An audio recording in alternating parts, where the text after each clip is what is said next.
네, 안녕하십니까. 이번 안녕하세요. 시간에는 네. 의약품의 역사상 사회적으로 파장이 컸던 한 가지 약물을 선정을 해서 지금 이 시점에서 우리가 되돌아봐서 배울 수 있는 점은 무엇인가에 대해서 한번 생각해보는 자리를 갖고자 합니다. 우선 첫 번째 주인공 약물은 탈리도마이드인데요. 네. 우선은 의약품의 역사상 부작용으로 하면은 제일 첫 번째로 떠올리게 되는 약물이기도 합니다. 이 약물이 우선 어떤 약물인지 한번 알아보도록 하겠습니다. 네.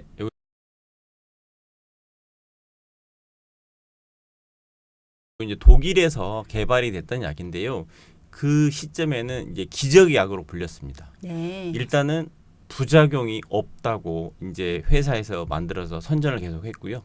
처방전이 없이도 그냥 약국에서 살 수 있었고 독일을 비롯한 한 50여 개 나라에서 이제 입덧 부작용이 없는 입덧 약, 기적의 약 이렇게 되면서 아주 전 세계적으로 아스피린만큼 많이 팔렸던 대표적인 약물입니다. 그럼 지금 시점에서 본다면 처방전 없이 그냥 약국에 가면은 쉽게 살 수 있는 약 정도로 생각을 할 수 있겠네요. 네, 그렇죠. 이제 입덧하시는 이제 이런 임산부들이 워낙 많기 때문에 수요가 많다 보니까 아주 유명한 약이었습니다.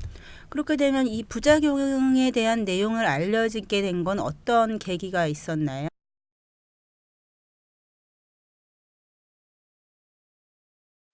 네. 독일 쪽에서 이제 신생아들이 태어났는데 산부인과에서 보니까 손하고 발이 없거나 짧은 이런 신생아들이 네네. 아주 많이 태어났고 독일뿐 아니고 이 약을 수출했던 많은 나라에서 신생아들이 태어나는데 이렇게 팔다리가 없거나 짧은 어린이들이 많이 태어나서 이제 독일 쪽에서 의사 선생님들이 이거에 대한 문제 제기를 하게 되었습니다. 그래서 문제 제기를 하게 되었고 조사를 하였던 과정 중에서 동일하게 이 아이를 임신했을 경우에 이제 아기 엄마들이 입덧 방지용으로 아까 그 콘테르간 탈리도마이드를 복용을 한 것인 건가요? 네, 그 신생아 엄마들을 이제 역추적해 가지고 예, 다 예. 조사를 병원 쪽에서 했더니 공교롭게도 이 약물을 복용을 했던 산모들이 낳은 신생아들이 거의 많이 기형아들이 나왔던 겁니다. 그러면 이 약물의 어떤 효과로 인해서 그런 기형이 나올 수 있는 것인가요? 이 약물은 이제 두 가지 작용으로 좀 하는데 네. 하나는 이제 진정시켜주는 작용을 하기 때문에 예. 이제 입덧 방지용으로 이게 좀 됐던 거고 이 약물의 한 가지 작용이 혈관 생성을 억제를 합니다. 그러다 보니까 이제 태아들이 커가는데 성장에 문제가 되면서 이렇게 됐다고 지금 밝혀지고 있습니다. 그런데 좀 전에 말씀하셨지만 제약회사 측에서는 이 약물은 굉장히 안전한 약물이다라는 것을 광고를 하게 되었던 거잖아요. 그럼 어떤 근거로 그렇게 안전성을 전면에 내세워서 광고를 할 수 있었던 것이죠? 이 제약회사에서는 이 약물을 허가받기 전에 이제 동물 실험을 거쳤는데 동물 실험에서 부작용이 없다고 자기들이 데이터를 만들어 가지고 각국 정부에 이 데이터를 내면서 이거 이제 부작용이 없는 입덧 약으로 쓸 수 있다 이렇게 이제 계속 홍보를 했던 것입니다. 그 당시에는 동물 대상으로 임상 시험을 했을 때 부작용이 안 나타났으면 인체에 대해서도 안전하다. 이렇게 생각을 했었던 시기였던 거인 거죠. 네, 그렇죠. 이제 정부 관계자들이나 제약회사 아니면 이게 약을 다루는 의사나 약사들도 이제 네. 그런 부분에 대해서는 그 당시에는 수긍을 하고 인정을 해주는 그런 분위기였죠. 그러면 구체적으로 이런 부작용 사건의 그 건수는 어떻게 보고가 되고 있었던 거죠? 네, 그 짧은 시간에 1, 2년 사이에 전 세계적으로 이 약을 복용을 하고 이제 기형아들이 태어난 게 만여 명 정도 됐다고 보고가 되고 있고요. 만여 명이요? 네, 이제 국가도 독일을 비롯한 50여 개 국가 정도로 추정이 되고 있고 유일하게 미국만 시판이 이제 허용이 안 됐고요. 미국은 17명만 기형아가 이제 발생한 걸로 보고되고 있습니다. 어떻게 미국에서는 판매가 되지 않았던 것입니까? 네, 그 회사가 이제 유럽이라든가 전 세계적으로 시작을 하고 나서 미국이 큰 시장이기 때문에 미국 FDA에 이 허가 신청을 했는데요. 네네. FDA에 이제 약간 그 신입으로 들어오신 의학 박사 연구원께서 이 자료를 보다가 여기 자료 중에서 태아에 관련된 자료가 부족하다. 그래서 태아에 관련된 추가 자료를 제출을 제약회사 쪽에 계속 요구를 했습니다. 그랬는데 이 제약회사 쪽에서는 그 추가 자료를 내놓는 것보다는 네네. FDA를 상대로 전화라든가 뭐 방문 하면서 뭐 명예 뭐 훼손으로 협박 같은 걸 하면서 거의 1년 정도 6번 정도의 이 계속 그 허가 서류를 FDA에 제출을 했습니다. 협박을 하면서. 압박을 심했군요. 네, 아주 심했죠. 네.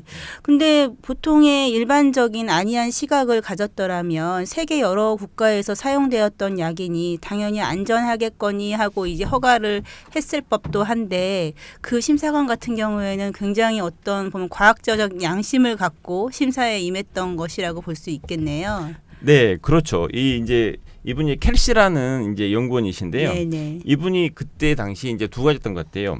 그 사람한테는 수면 효과가 있는데 동물한테 수면 효과가 없다 이런 거를 이제 본인이 데이터로 이제 보시고 또 한 가지는 입던 약으로 이 전 세계적으로 쓰이고 있는데 태아에 대한 이런 이제 연구 자료나 이런 결과물이 없었나 봐요. 그래서 이분께서 이제 거의 1년 이상을 뭐 계속 6번 정도를 이제 거부를 하고 계속 이제 이렇게 진행이 이제 허가가 안 나고 있는 상태에서 61년도에 이제 독일 쪽부터 시작해서 기형아들이 아주 많이 이제 나타나고 언론지상에 나오면서 자연스럽게 이제 미국에서는 아예 허가가 안 난 상태였죠. 그렇다면 예전에 독일 제약회사에서 발표했던 임상시험으로서는 동물에 대한 실험으로는 부작용이 발생되지 않았기 때문에 이 약은 안전하다라고 광고를 했는데 근데 이 케이씨가 주목한 거는 동물에게는 의약품의 효과 또한 나타나지 않는다는 점을 주목을 한 것이고 또 임산부에 대해서 대상으로 하는 어떠한 실험 자료도 지금 제출되지 않았으니까 자료가 부족하다라고 판단을 한 것인 거네요. 네, 그러면서 허가를 안 해주고 있었죠. 그러면 이러한 이 사건을 계기로 의약품의 허가 심사 단계가 조금 더 달라질 수 있는 계기가 되었을 것 같은데요. 네, 그런 것 같습니다. 이제 이 사건이 벌어지고 나서 이제 이 약물에 대해서도 나중에 이제 그 동물 실험을 그 전에는 그냥 동물 실험만 진행을 했는데 이 사건이 이제 밝혀지고 나서 그 동물도 임신을 시킨 상태의 동물한테 이 약물을 이제 농도별로 투약을 해서 부작용이 있는지 이렇게 진행을 했었습니다. 그렇다면 어쨌든 그 당시에 그런 과학적 시각으로는 임상 실험에 있어서의 동물 실험이 인체 실험과의 동등하다라는 어떤 그런 수준, 어떤 그런 기술 수준, 어떤 과학적 시각은 그 기준에 의해서 뭐 의약품 허가를 진행을 했었더라면 그게 어떻게 보면 바뀌게 된 것이라고 볼 수 있겠네요. 이 사건을 계기로. 네, 그렇죠. 이제 아주 큰 반전을 일으킨 사건이고 약물이죠. 왜 그러냐면 그 전까지만 해도 동물 실험에서 별 이상이 없고 효과가 나타나고 부작용이 없게 되면 실제로 이제 그 사람들한테 그 약물을 허가해서 투약하라는 것을 아주 자연스럽게 받아들이는 이런 상황이었거죠. 네, 지금 말씀하신 것처럼 의약품에 대한 이러한 어떤 규제나 허가나 감시망 자체는 어찌 보면은 의약품의 판매에 있어서 걸림돌로 작용을 할 수 있는 측면도 있기는 하지만 이러한 부분을 잠깐 소홀히 하게 되면 지금 말씀하신 이 탈리도마이드의 비극적 사고로 인해서 어떻게 보면 기형아부터 해서 사망자들도 10,000명 이상이었잖아요. 이런 비극적인 사건이 일어날 수 있는 부분이기 때문에 의약품에 대한 규제 감시 이러한 부분에 대한 제도적 보완은 항상 꾸준히 발전을 해야 되고 의심을 해야 되고 여기에 대한 보완을 하려는 그런 시각을 갖고 있는 게 굉장히 중요한 것 같아요.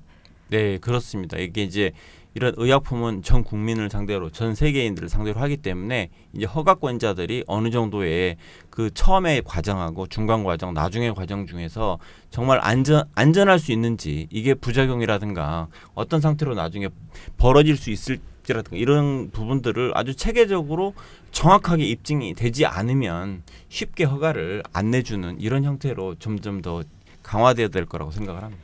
네, 그렇습니다. 지금 현재 바이오 의약품이라고 해서 세계적으로 바이오 헬스 산업에 대해서 굉장히 큰 지금 뭐라 그러죠? 열광적인 네, 그렇죠. 네, 주식 투자부터 해서 지금 많은 그 시선의 집중이 이루어지고 있긴 한데요.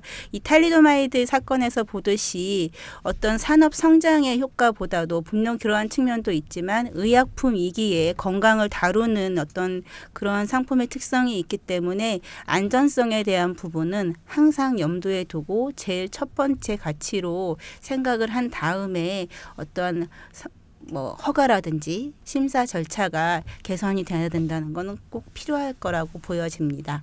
네, 맞습니다. 예, 이 시간 첫 번째 시간은 세상을 바꾼 양 이야기 첫 번째 탈리도마이드였습니다. 감사합니다. 감사합니다. 네.